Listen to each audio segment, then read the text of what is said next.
Our government has provided transparent, accountable, people-centric and prompt, trust-based administration with citizen-first and minimum government, maximum governance approach. The impact of all-round development is discernible in all sectors. There is macroeconomic stability, including in the external sector.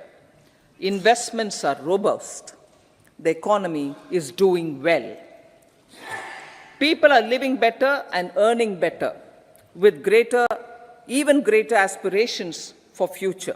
Average real income of the people has increased by 50%. Inflation is moderate.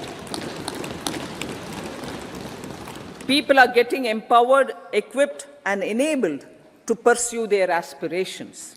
There is effective and timely delivery of programs and of large projects. Economic management.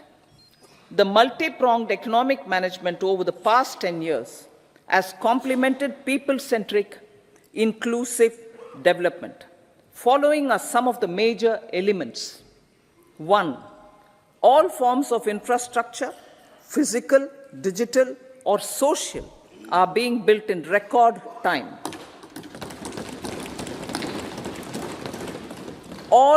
Number 2, all parts of the country are becoming active participants in economic growth. Number 3, digital public infrastructure, a new factor of production as if in the 21st century, is instrumental in formalization of the economy. Number 4, goods and services tax has enabled one nation, one market, one tax. Tax reforms have led to deepening and widening of tax base. Number 5, strengthening of the financial sector has helped in making savings, credit, and investments more efficient.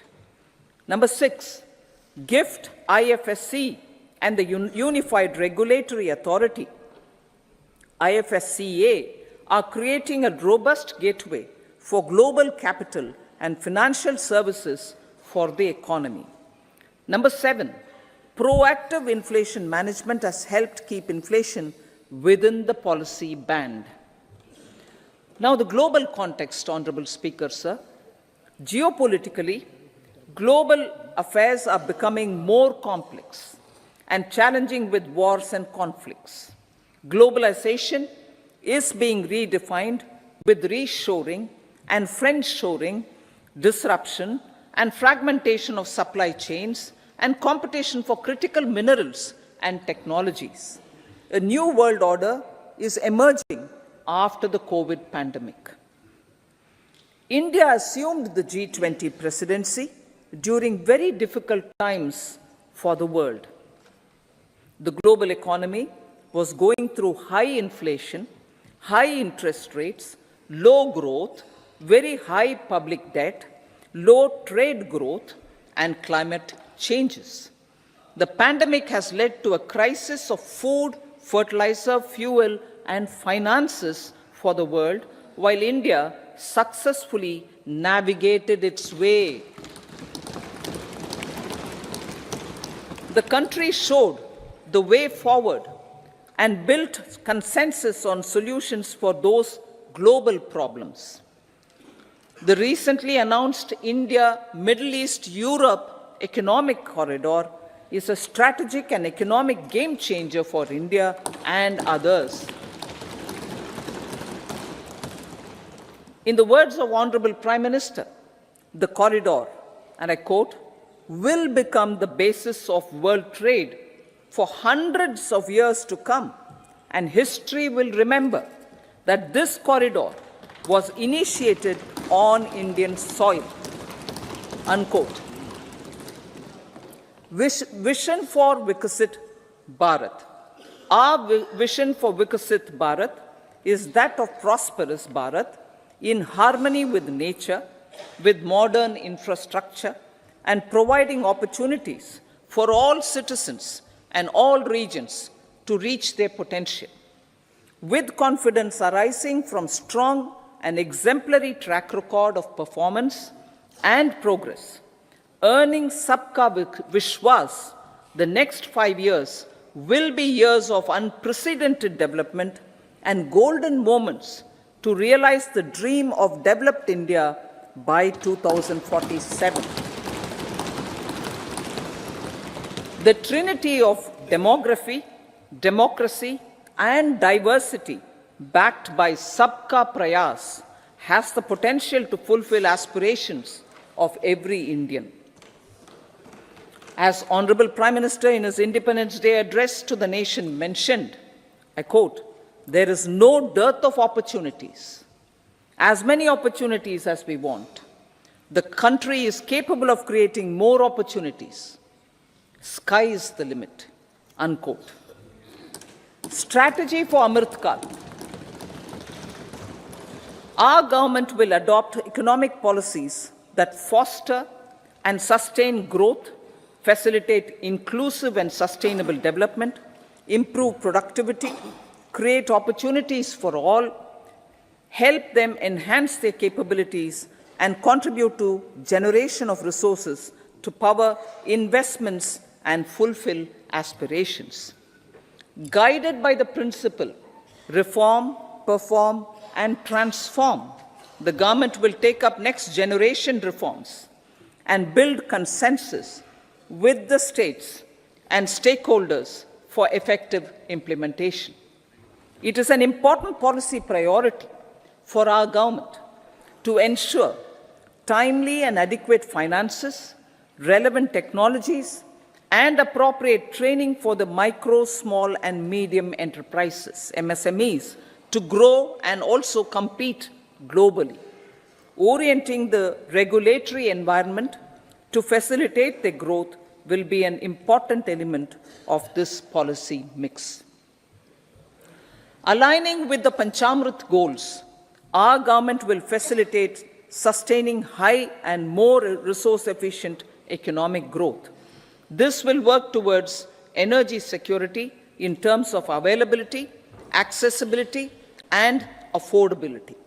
For meeting the investment needs, our government will prepare the financial sector in terms of size, capacity, skills, and regulatory framework. Aspirational Districts Program. Our government stands ready to assist the states in faster development of aspirational districts and blocks, including generation of ample economic opportunities. Development of the East. Our government will pay utmost attention to make the eastern region and its people a powerful driver of India's growth. PM Awas Yojana Gramin. Despite the challenges due to COVID, implementation of PM Awas Yojana Gramin continued, and we are close to achieving the target of 3 crore houses. 2 crore more houses will be taken up in the next 5 years to meet the requirement arising from increase in the number of families. Rooftop solarization and Muft Bijli. Through rooftop solarization, 1 crore households will be enabled to obtain up to 300 units free electricity every month. This scheme follows the resolve of Honorable Prime Minister on the historic day of consecration of Sri Ram Mandir in Ayodhya. Following benefits are expected.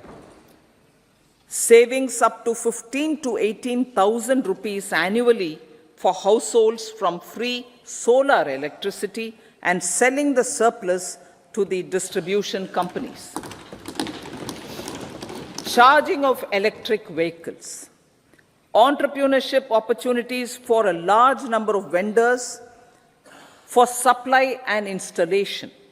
Employment opportunities for the youth with technical skills in manufacturing, installation, and maintenance. Housing for middle class.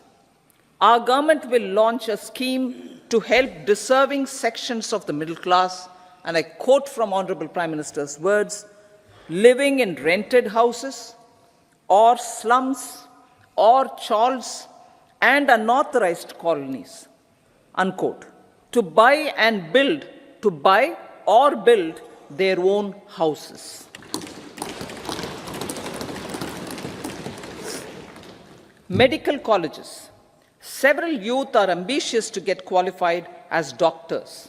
They aim to serve our people through improved healthcare services. Our government plans to set up more medical colleges by utilizing the existing hospital infrastructure under various departments. A committee for this purpose will be set up to examine the issues and make relevant recommendations. Cervical cancer vaccination. Our government will encourage vaccination for girls in the age group of 9 to 14 years for prevention of cervical cancer. Maternal and child health care. Various schemes for maternal and child care will be brought under one comprehensive program for synergy in implementation. Upgradation of Anganwadi centers under Saksham Anganwadi and Poshan 2.0 will be expedited for improved nutrition delivery, early childhood care and development. The newly designed U-Win platform for managing immunization and intensified efforts of Mission Indradhanush will be rolled out expeditiously throughout the country. Ayushman Bharat. Healthcare cover under Ayushman Bharat scheme will be extended to all ASHA workers, to all Anganwadi workers and helpers. Agriculture and food processing. The efforts of value addition in agriculture sector and boosting farmers' incomes will be stepped up. Pradhan Mantri Kisan Sampada Yojana has benefited 38 lakh farmers and generated 10 lakh employment. Pradhan Mantri Formalization of Micro Food Processing Enterprises Yojana has assisted 2.4 lakh SHGs and 60,000 individuals with credit linkages. Other schemes are complementing the efforts for reducing post-harvest losses and improving productivity and incomes. For ensuring faster growth of the sector, our government will further promote private and public investment in post-harvest activities, including aggregation, modern storage, efficient supply chains, primary and secondary processing and marketing and branding. Nano DAP. After the successful adoption of nano urea, application of nano DAP on various crops will be expanded in all agroclimatic zones. Atmanirbhar Oil Seeds Abhiyan. Building on the initiative announced in 2022, a strategy will be formulated to achieve Atmanirbharta for oil seeds such as mustard, groundnut, sesame, soya bean, and sunflower. This will cover research for high-yielding varieties, widespread adoption of modern farming techniques, market linkages, procurement, value addition, and crop insurance. Dairy development. A comprehensive program for supporting dairy farmers will be formulated. Efforts are already on to control foot and mouth disease. India is the world's largest milk producer with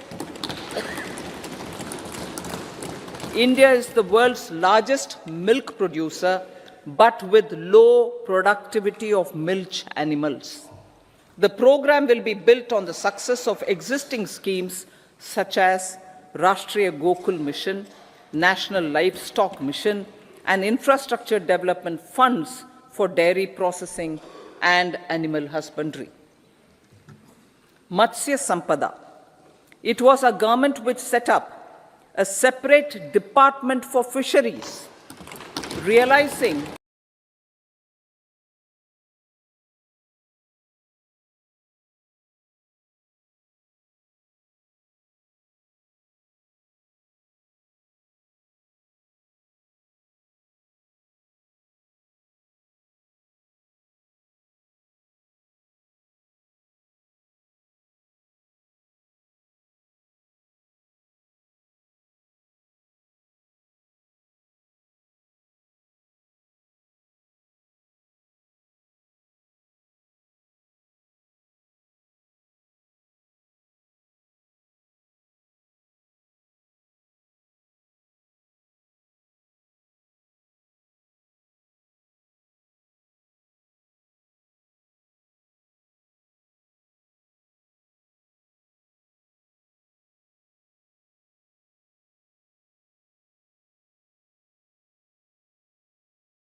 a separate department for fisheries, realizing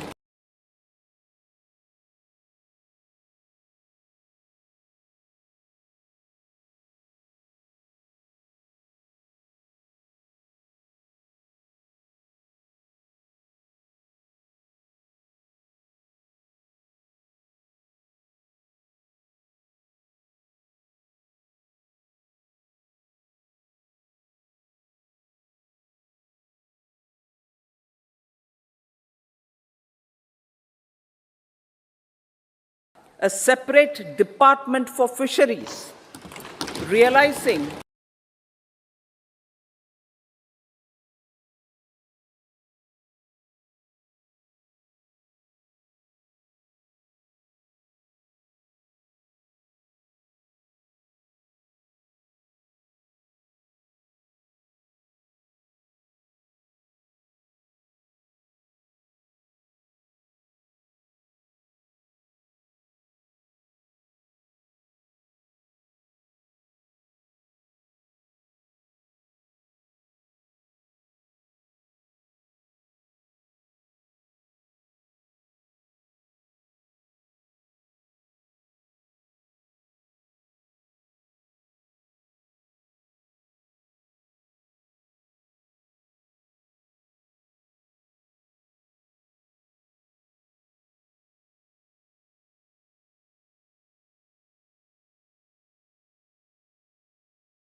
a separate department for fisheries, realizing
a separate department for fisheries, realizing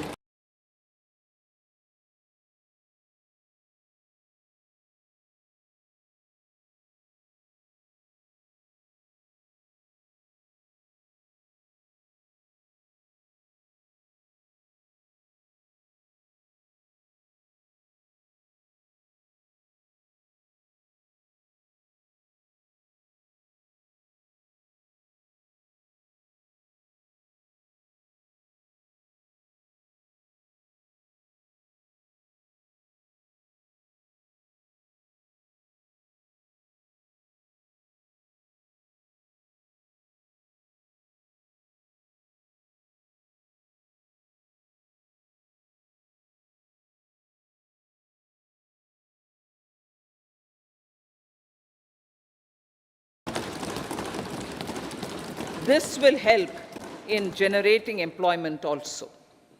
Promoting investments. The FDI inflow during 2014 to 23 was 596 billion US dollars, marking a golden era. That is twice the inflow during 2005 to 14. For encouraging sustained foreign investment, we are negotiating bilateral investment treaties with our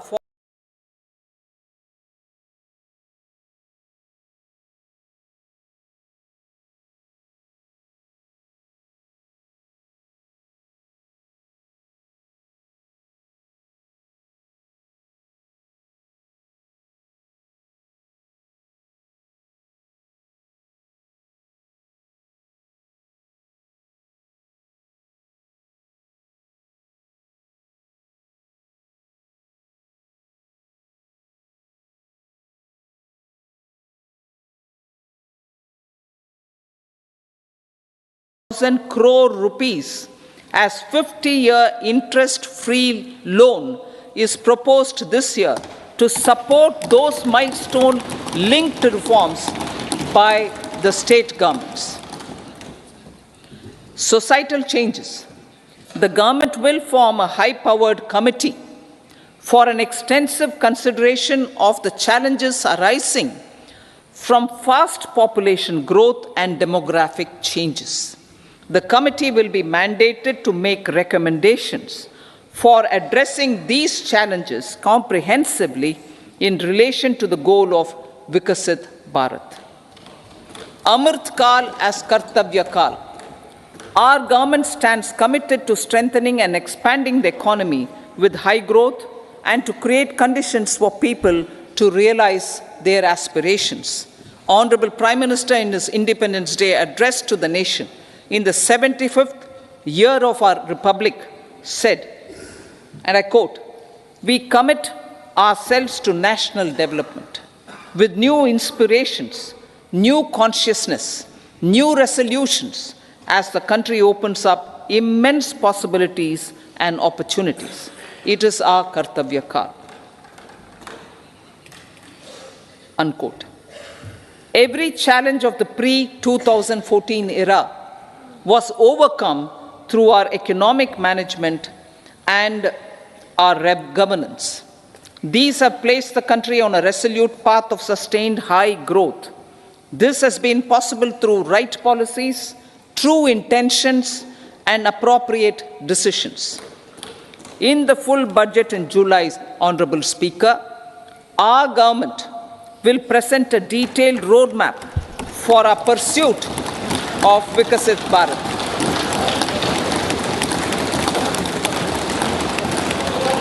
Revised estimates of 2023-24. The revised estimate of the total receipts other than borrowings is 27.56 lakh crores of rupees, of which the tax receipts are 23.24 lakh crore rupees. The revised estimate of total expenditure is 44.90 lakh crore rupees. The revenue receipts at 30.03 lakh crore rupees are expected to be higher than the budget estimate, reflecting strong growth momentum and formalization in the economy. The revised estimate of the fiscal deficit is 5.8% of GDP, improving on the budget estimate, notwithstanding moderation in the nominal growth estimates. Budget estimates for 2024-25. Coming to the year 2024-25, the total receipts other than borrowings and total expenditure are estimated at 30.80 and 47.66 lakh crore rupees respectively. The tax receipts are estimated at 26.02 lakh crore rupees. The scheme of 50-year interest-free loan for capital expenditure to states will be continued this year with an outlay of 1.3 lakh crore rupees. We continue on the path of fiscal consolidation. As announced in my budget speech, of 2021-22 to reduce fiscal deficit below 4.5% by 25-26. The fiscal deficit in 2024-25 is estimated to be 5.1% of GDP, adhering to that path. So the gross and net market borrowings through dated securities during 24-25 are estimated at 14.13 lakh crore rupees and 11.75 lakh crore respectively. Both will be less than that in 23-24. Now that the private investments are happening at scale, the lower borrowings by the central government will facilitate larger availability of credit for the private sector. Vote on account. I'll be seeking vote on account approval of the Parliament through the appropriation bill for a part of the financial year 2024-25. I will now move to Part B. Honourable Speaker, sir, over the last 10 years, the direct tax collections have more than trebled and the return filers swelled 2.4 times. I would like to assure the taxpayers that their contributions have been used wisely for the development of the country and welfare of its people. I appreciate the taxpayers for their continued support. The government has reduced and rationalized tax rates. Under the new tax scheme, there is now no tax liability for taxpayers with income up to 7 lakh rupees, up from 2.2 lakh rupees in the financial year 2013-14. The threshold for presumptive taxation for retail businesses was increased from 2 crores to 3 crores. Similarly, the threshold for professionals eligible for presumptive taxation was increased from 50 lakh rupees to 75 lakh rupees. Also, corporate tax rate was decreased from 30% to 22% for existing domestic companies and to 15% for certain new manufacturing companies. Honourable Speaker, sir, in the last 5 years, our focus has been to improve taxpayer services. The age-old jurisdiction-based assessment system was transformed with the introduction of faceless assessment and appeal, thereby imparting greater efficiency, transparency, and accountability. Introduction of updated income tax returns, a new Form 26AS, and pre-filling of tax returns have made filing of tax returns simpler and easier. Average processing time of returns has been reduced from 93 days in the year 2013-14 to a mere 10 days this year, thereby making refunds faster. Indirect taxation. By unifying the highly fragmented indirect tax regime in India, the GST has reduced the compliance burden on trade and industry. The industry has acknowledged the benefits of GST. According to a recent survey conducted by a leading consulting firm, 94% of industry leaders view the transition to GST as largely positive. According to 80% of the respondents, it has led to supply chain optimization, as elimination of tax arbitrage and octroi has resulted in disbanding of checkposts at the state and city boundaries. At the same time, tax base of GST more than doubled, and the average monthly gross GST collection has almost doubled to 1.66 lakh crores this year. States too have benefited. States' SGST revenue, including compensation released to states in the post-GST period of 2017-18 to 2022-23, has achieved a buoyancy of 1.22. In contrast, the tax buoyancy of state revenues from subsumed taxes in the pre-GST four-year period of 2012-13 to 2015-16 was a mere 0.72. The biggest beneficiaries are consumers, as reduction in logistic cost and taxes have brought down prices of most goods and services.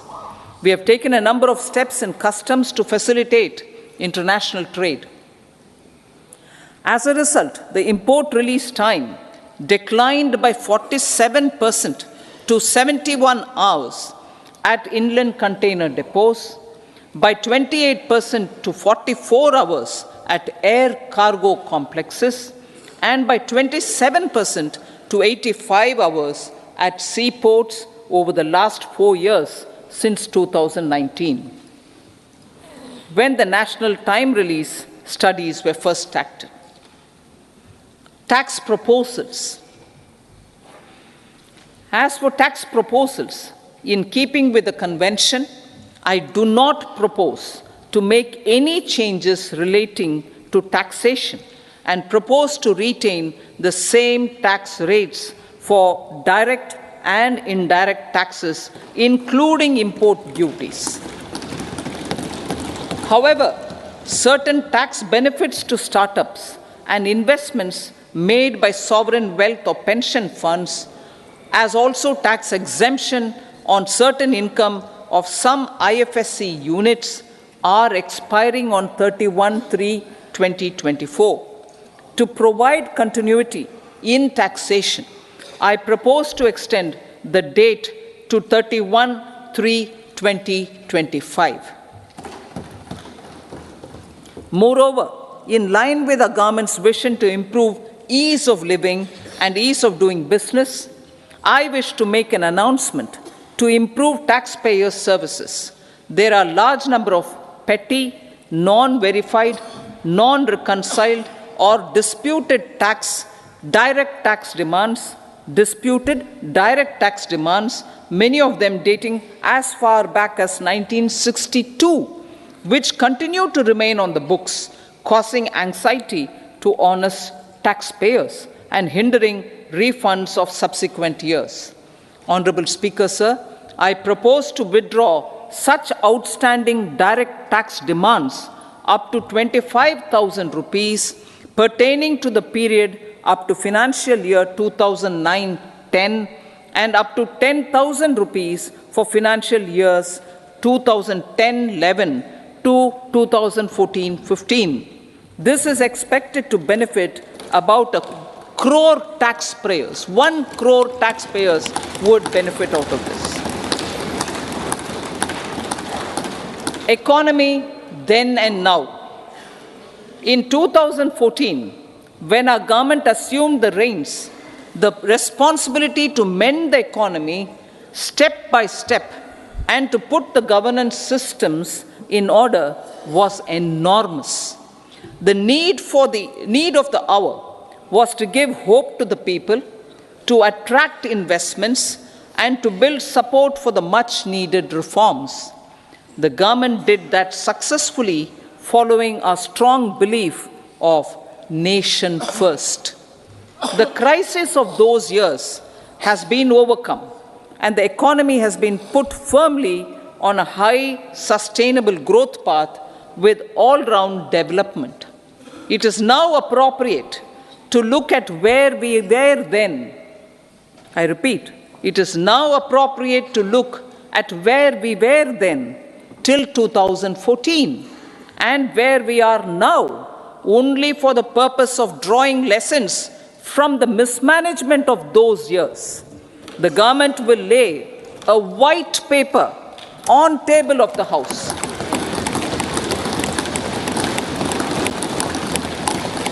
The exemplary track record of governance, development, and performance, effective delivery, and Jan Kalyan has given the government trust, confidence, and blessings of the people to realize whatever it takes, the goal of Vikasit Bharat, with good intentions, true dedication and hard work in the coming years and decades. With this, Honorable Speaker, I commend the interim budget to this august House. Jai Hind.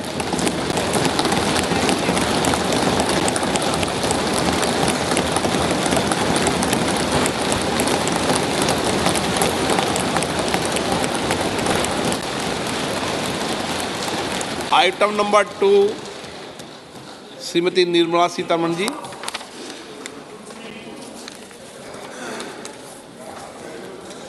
Sir, with your permission, I rise to lay on the table the following statements under Section 3(1) of the Fiscal Responsibility and Budget Management Act 2003, Medium-Term Fiscal Policy cum Fiscal Policy Strategy Statement and Macroeconomic Framework Statement. Item number 3, Shrimati Nirmala Sitharaman ji. Sir, with your permission, I rise to move for leave to introduce the Finance Bill 2024. प्रश्न ये है कि विधेयक को पुनर्स्थापित करने की अनुमति प्रदान की जाए। जो सदस्य इसके पक्ष में हाँ कहें, जो सदस्य विरोध में ना कहें। मेरे विचार में निर्णय हाँ वालों के पक्ष हुआ, हाँ वालों के पक्ष हुआ। माननीय मंत्री जी, विधेयक को पुनर्स्थापित करें। Sir, I introduce the bill.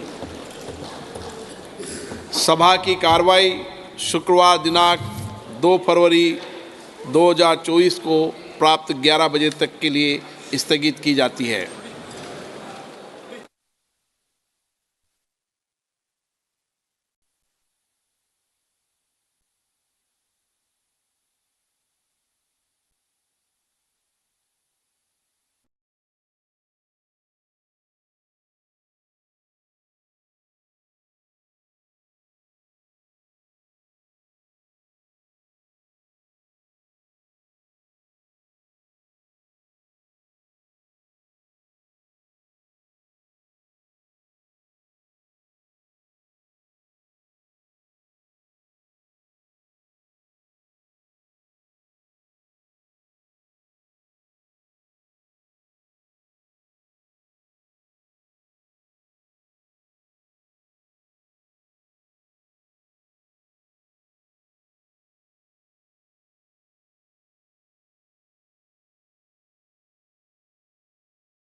What is GDP?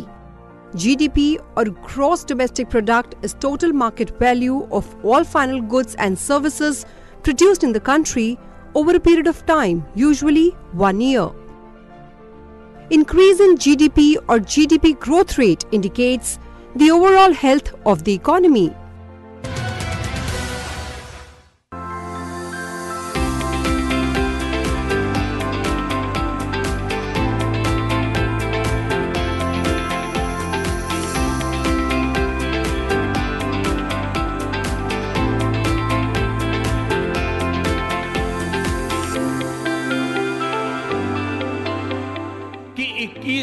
सदी का भारत इंफ्रास्ट्रक्चर प्रोजेक्ट में कोऑर्डिनेशन में कमी की वजह से ना पैसे का नुकसान उठाए और ना ही समय गंवाए।